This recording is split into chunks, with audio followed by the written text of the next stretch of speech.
Hey guys, welcome to another video at KeepSpace. What we're going to be sharing with you in this one is a continue of the processing of purchases of the SmoothQ gimbals that arrived at our warehouse. Here we go. Here we go.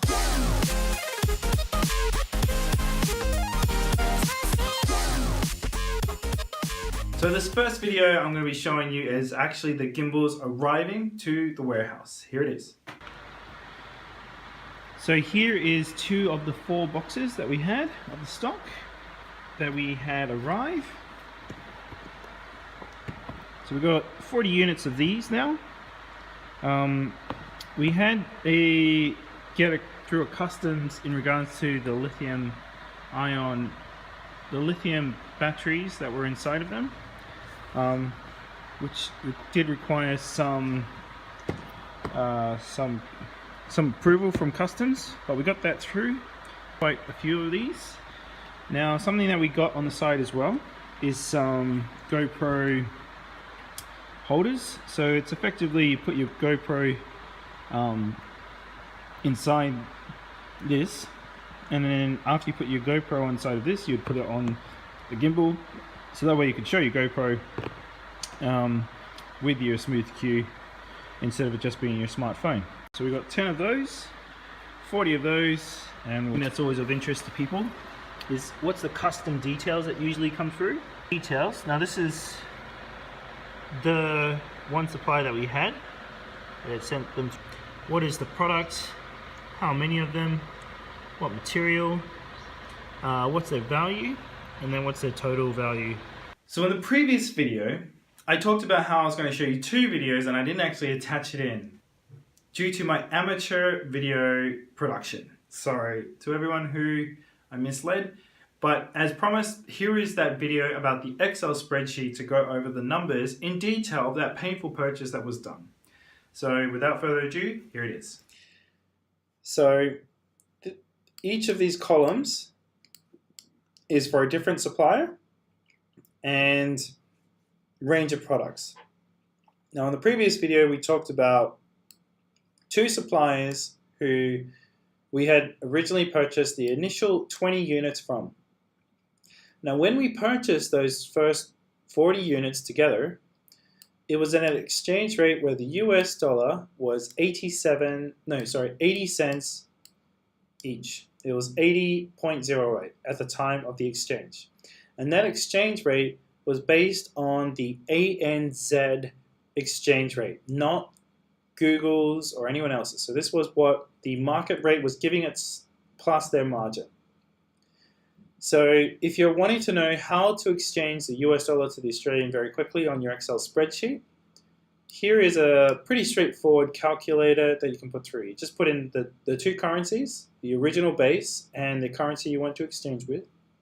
You put in 1 based on the exchange rate of that Australian dollar that you want to make. And then you put in the currency exchange price based on the country that you're wanting to find out. Then you put in the amount that they're asking for to have at the end of the transfer. And then you simply take this number and divide it by that, which will equal to the Australian base amount that you got to pay. Okay? So that's what we did for this section here. So at the base of this, 90 US dollar as shared, if I put 90 here and you divide that by 80, you get 112.38, which is 112.38. So each actual gimbal of the 20 that we had to pay 112 to the manufacturer, which was the high price point. And when you get all that, that's going to come to 2,200. Which is pretty high. The good thing is, though, with the other one, it was $78.80. I said 79 on the video, but it was $78.80, almost the same. When you exchange that into Australian dollars, it falls below $100, which was nice, which made times that by 20, 1,968. So when you combine these 2 numbers, it comes to $4,215.60. Just the product alone. That's not including anything else. So let's look at those other prices. So, all right, you got the price that you got to pay, no worries. So you got to send it through the bank. So we used ANZ, and it was 2 different companies that we were sending the money to. So we had 2 different international transfer fees we had to pay. When we made the transaction, it was made in a lump sum payment, not in 50% up front and then 50% on consignment of delivery. We just paid the one-off to get this exchange fee down as possible. So when you divide that by 20, it's actually an extra 90 cents to every unit that you got to sell. So that now takes the new product to $113 for the manufacturer and $199.30 for the second supplier. When importing them through, both of them had different importing processes. The manufacturer didn't actually have facilities that they were willing to provide for a shipper from their warehouse not too far away from Shenzhen. So we had to actually find someone who would be willing to ship it on our behalf, and they were a little bit pricier, even though they were pretty close to the coast, than what the actual supply price was for the second supplier. So the second supplier actually had that service available, and it was lower than the warehouse, which is really strange. It ended up being $319 or an extra $15 per unit. And same again, it was almost the same, $15 extra. So when you add these all up, it was bringing this now to $14. And this one, it was now at $129 so far. Then when it reached Australia, we had the custom duties to pay for both transactions because they were over the $1,000. So that's an extra $13 on top of that unit, and then it was an extra $15 because the stamp duty was a little higher based on the statement given to the government for how much the product costs. You can play with the price of the products a little bit, but my encouragement to you is try and be as authentic as possible because it just saves you from getting any repercussions back to you. Now, after that, it's the credit cards and selling it online. So now we received the product to the warehouse and we got it. So that's all good. But now we got to sell it, and on the website, we were selling it at a price point that was around $200 originally. So when you add in the percentage plus 30% for the merchant fees, we had to add in an extra $3.20 and a $3.78 for this. I'm actually not too sure why that's different, but I'm sure there's a good reason for it. I just don't know what it is right now. But this is pretty straightforward. After we've got it and we want to sell it to all across Australia, we have to be looking at spending an extra $14.58 for shipping within Australia. So we get it here in Perth in our warehouse. Then we want to send it from our Perth warehouse to the customer. So if they're in Sydney, if they're in Melbourne, wherever, that's how much we were having to look at to spend. And then the actual packaging material, which is a bit of bubble wrap and the satchel bag itself. So when you add all those costs in, it came to $161.16 for this product. And for the second supply, even though we got a little lower, it was just below $150. So that's giving this sale price, after getting it from the manufacturer and from others, it's still high. It's still really high. That's the example of what this is. So then, all right, so what price point were we going to sell it at? Now, when we originally had it, it was $200. But at today, when this video was made, we're now selling it actually a little bit less than that. But in the theory of this, when we started, we were selling it for $199 online. Okay, so if we're going for this basis, if we're going to get now online, you can obviously charge them free shipping, or you can charge them an extra $10. But because the product was over $100, the general rule is if it's over $100, it's free shipping. So you play that cost of shipping into your margins. For us, we just thought it'd be best not to add in a shipping costs on top. We just left it as blank to try and increase the possibility of conversion online.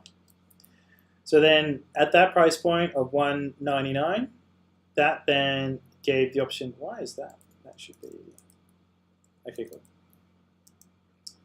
So at $199, that then showed us, okay, after all the cost of the revenue, that's going to say that from the cost you want to sell it at, how much you sell it for minus how much you bought it for equals the amount, which was $37.33, which gives you a margin increase of 18.76%, which is crap. That's really, really bad.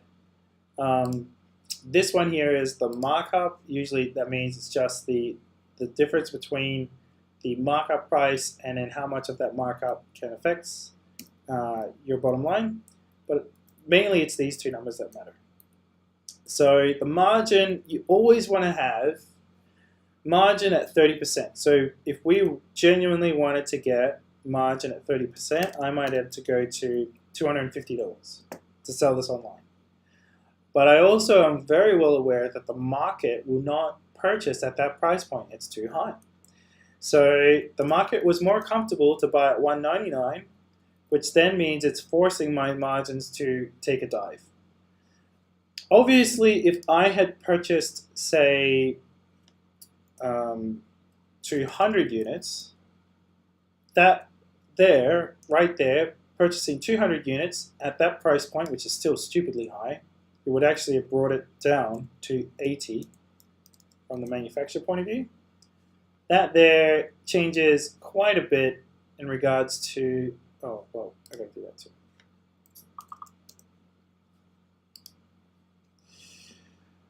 That would have changed that to 99.90, which would have mean that would have seriously increased the margin now based on those number changes. So the cost per unit would have dropped considerably, still selling at that high price point, would then give us $70, which would have then made the margin more effective, but the investment would have been 20 grand. Now, I was not willing to go that far. I was willing to go just to give it a punt at that level.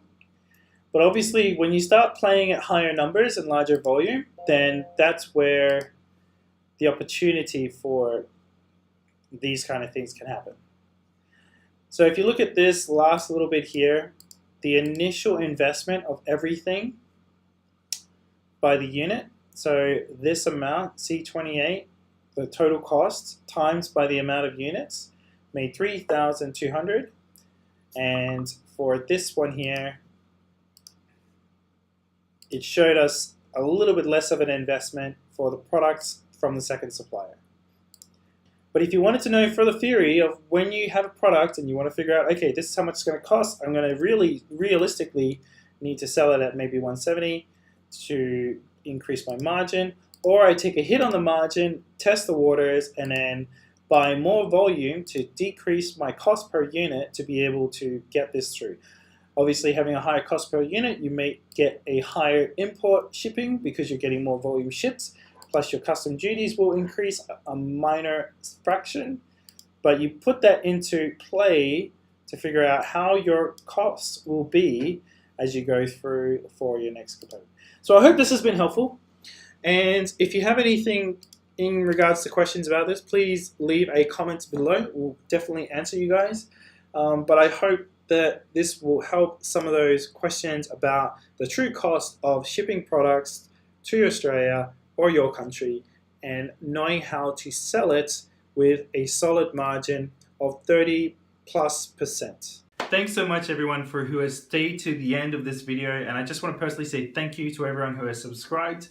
If you did find this interesting and you want to go further along the journey with us and find out more information about how We help e-commerces build and grow. Check us out at our website at keepspace.com.au or subscribe to get the new videos that come out every week, that we're aiming to make every week. It's really what I should say.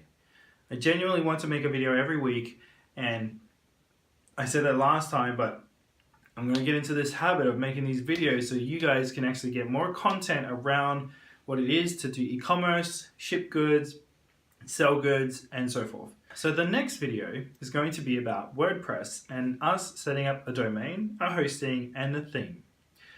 Not all in the same video, it'll be a couple across, but that's where we're going to be going into next. So follow us along to see how this Gimbal journey goes, and see you next time. Bye!